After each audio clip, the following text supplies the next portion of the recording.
आज रोहड़ी में super public high school में सकाफती तकरीब मुनक़द कई वई।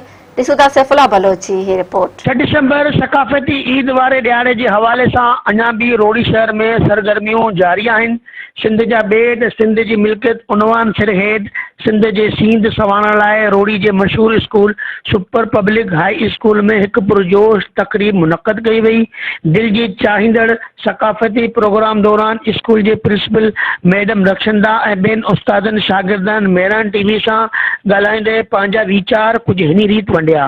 अपनी बोली को उजागर करने के लिए, उसकी सकाफत को उजागर करने के लिए एक कल्चर डे का एहतमाम किया था, जिसमें तमाम हमारे असातिज़ा शागिर्द ने बहुत जोशो खरोश के साथ हिस्सा लिया और ये वाज़ेह किया कि हमें अपने प्रदर्शन से बहुत प्यार है। शुक्रगुजार हूँ मेहरान टीवी के ऑनर का। ॾियारो पंहिंजे समूरनि उस्तादनि ऐं समूरे शागिर्दनि सां गॾु मल्हाए रहिया आहियूं। असांखे सिंध जी आज़ादी जी तमामु घणी ख़ुशी आहे। हीअ उहा सिंध आहे जंहिंजी सरज़मीर ते असांजे वॾनि पंहिंजे जान जूं नज़राना ऐं जान जूं कुर्बानी ॾिनियूं आहिनि ऐं सभिनी सिंध खे सारायो आहे। जीअं बिटाई साहब फरमायो, साईं सदाईं करीम ते सिंध शिकार, दोस्त मिठा दिलदार आलम शब आबाद करी। तमामु जेके असांजा सिंधी जा चैनल आहिनि उहे हिन सिंध जी सकावत जी उजागर कनि था। त मोराई साहब जेके असां वटि आया आहिनि ऐं असांजी आवाज़ अहिड़नि ताईं पहुचाइनि था। अहिड़ियूं सकाफ़ती शयूं आहिनि जेके ॾिसण जे लाइक़ु आहिनि, जंहिंमें मौज दड़ो थी वियो ऐं शाह बिटाई जी मज़ार थी वई।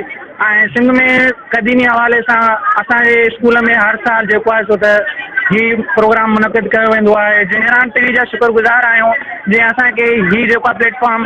सिंध असांजी शान आहे, सिंध असांजी मान आहे। जीअं सिंध जीअं त तव्हांखे ख़बर आहे त अॼु सकाफ़ती ॾींहुं मल्हायो वियो असांजे स्कूल में ऐं हिन सकाफ़ती ॾींहं ते असां पंहिंजी ख़ुशियूं जोशो खरोश सां मल्हाईंदा आहियूं। इन करे हिनखे एकता ॾींहुं मल्हायो वेंदो आहे। ईद जी ताज में स्कूल जे शागिर्दनि ऐं शागिर्दानी स्कूल में टेबलोज़ ऐं तकरीरूं पेश करे सिंध जे हज़ारे साल क़दीमी रस्मनि ऐं सकाफ़त जे रंगनि सां गॾु सिंध जा बेद, सिंध जे मिल्कियत ऐं मेरान टीवी जे सरवाण मोहतरम जनाब मौलाना नबी मोराई साहब ते सकाफ़त जे ॾियारे खे उजागर करण ते भेटा पेश कई।